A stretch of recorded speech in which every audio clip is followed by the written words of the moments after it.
Coming up next, we have some more stand-up. It is Lolita stand-up. One of the tech guys did just say that Wally does make him stand-up, but... we're going there. Missy Chan would like to come to the stage.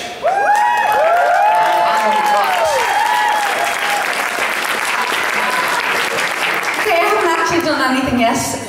Okay, before I get started, this is just a quick disclaimer. If anyone heckles me, I'm going to cry.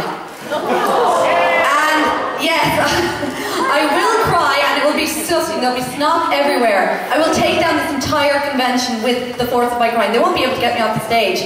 And there's more performance to go on. I don't care. Sorry, but I don't care. I'm taking this entire con down if anybody heckles me. So, yeah, you have been warned. Get off the stage! I'm just going to pretend I didn't hear that. So, yeah, as if you couldn't guess, I'm very much into my Lolita fashion. And I have to say that, you know, for my fellow Lolita sisters, it really takes balls of some magnitude to dress like this on a regular basis. Or, at the very least, it does in England, because in Ireland nobody actually gives a shit. No, I'm actually not kidding, because I only figured out the reason recently is because in Ireland, when you've got a really big skirt, lots of fake tan, and obviously fake hair, they assume you're a gypsy. And they're not allowed to say anything to you because it's possible you've got 17 brothers around the corner that are willing to rip them to pieces. So yeah, in England it is a bit of a different story. In Ireland, nobody really gives a crap, but and everybody pretty much leaves you alone. Everybody's very relaxed about it.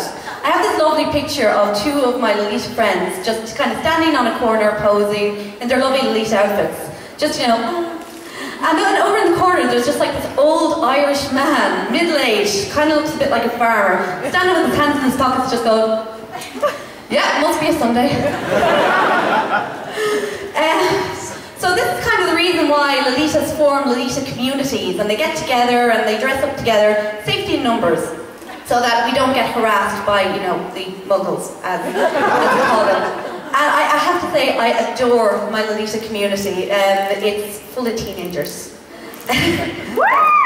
Yeah, that came out wrong. No, the reason I love it is because teenagers are the funniest human beings in existence. And have them all on my Facebook. Every single Facebook update is a quote from some emo song. So, and then I just, of course, comment with the quote from Sesame Street or something like that. Just when I can. I'm 29 years old. I've gotten over all of that stuff. I'll let the whole 29 years old thing sink in for a minute.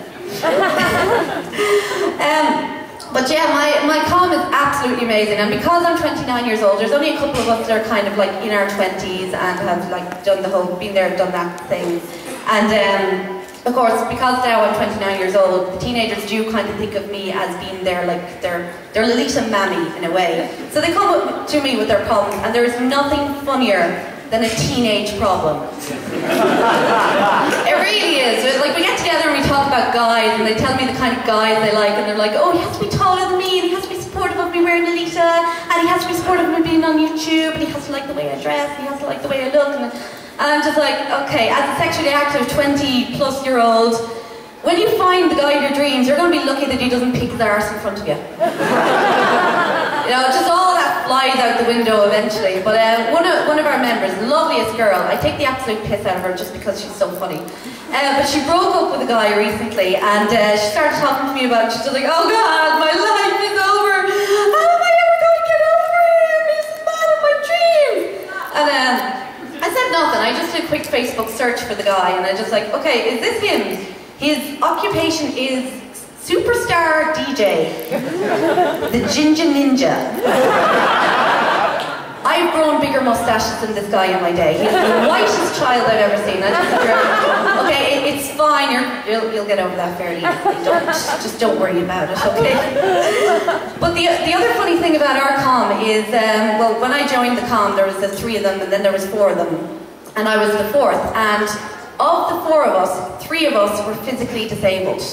So we came this close to calling ourselves the Crips. No, just if you're wondering, one of them has epilepsy, one of them had a stroke when she was a baby. My joints are completely fucked up from the neck down. The only reason I'm actually able to stand up right now is because I've been drinking heavily since Thursday and I don't feel a thing. But like, this never actually became an issue issue until one of the days, the normal girl of our group, Kira, she's just, God bless her, she puts up with so much shit, she really does. She had a headache, and of course when we discovered that she had a headache and she had no painkillers with her, we do the usual thing that girls do, is we reach into our handbags to get the painkillers we always have with us. Ask any girl in the audience, she has painkillers with her. If she doesn't, she's used them all up this weekend. But of course, if you've got a physical disability, you carry around medications that normal people don't carry with them. So we started just taking this stuff out. It's like Valium, OxyContin. Siobhan at one point took out a syringe of Botox. And just said, well, maybe it's you have a headache because you're stressed out about your crow's feet. This would sort of thing. And he just kept taking out pills and supplements and all sorts of things, like little patches that you put everywhere. Eventually, when we got finished, there was like about €700 street value of drugs on the table. And I took a look. So, loads of drugs on the table, there's 3 girls there dressed in quite an unusual fashion, and we're in Ireland, and nobody is looking at us, nobody thinks this is even the slightest bit unusual. And it was at that moment, I decided that I had to become a drug dealer.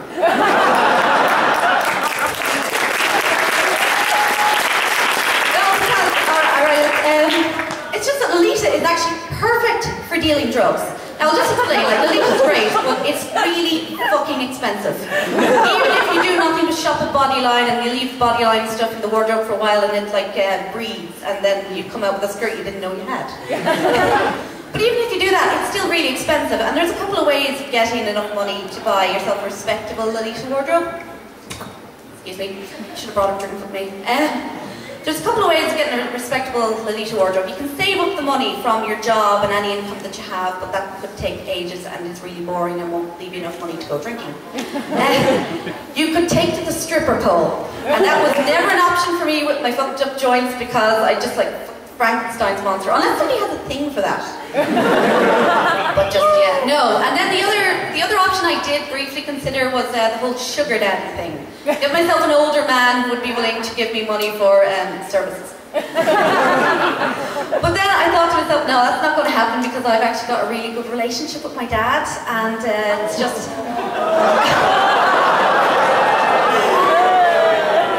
Yeah, I know where you're going with this, but I could just imagine his disappointment. I was never going to tell him, but just, even imagining it, I'd never be able to do it because his face would just like float in front of me with this big disappointed, beardy face on him.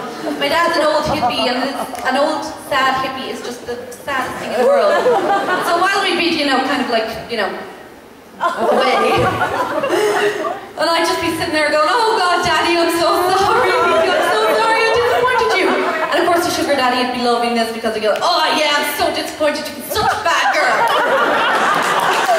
It just was not going to happen, It's an option for some girls, not an option for me, so I figured, sell some drugs. The best way to do it, because again, there's a whole Class A felony thing, but I mean, Lolita is perfect for selling drugs because you've got so many places to hide your drugs.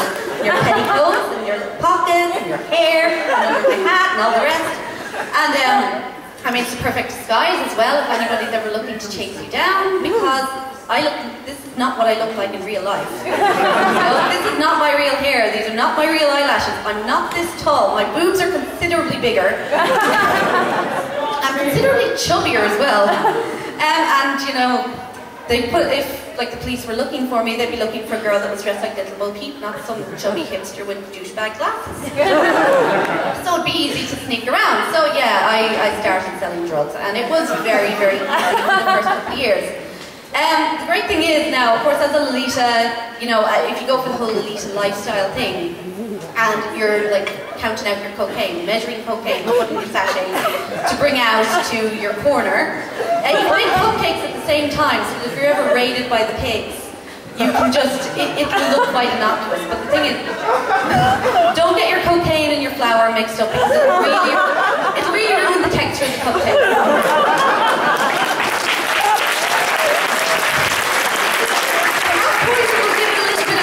That's the only thing I didn't realise that was going to happen. Don't start selling meth and Lolita at the same time because meth does explode.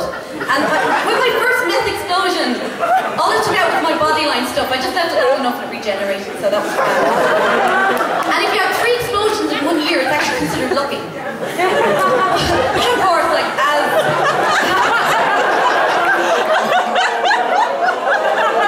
Am I out of time?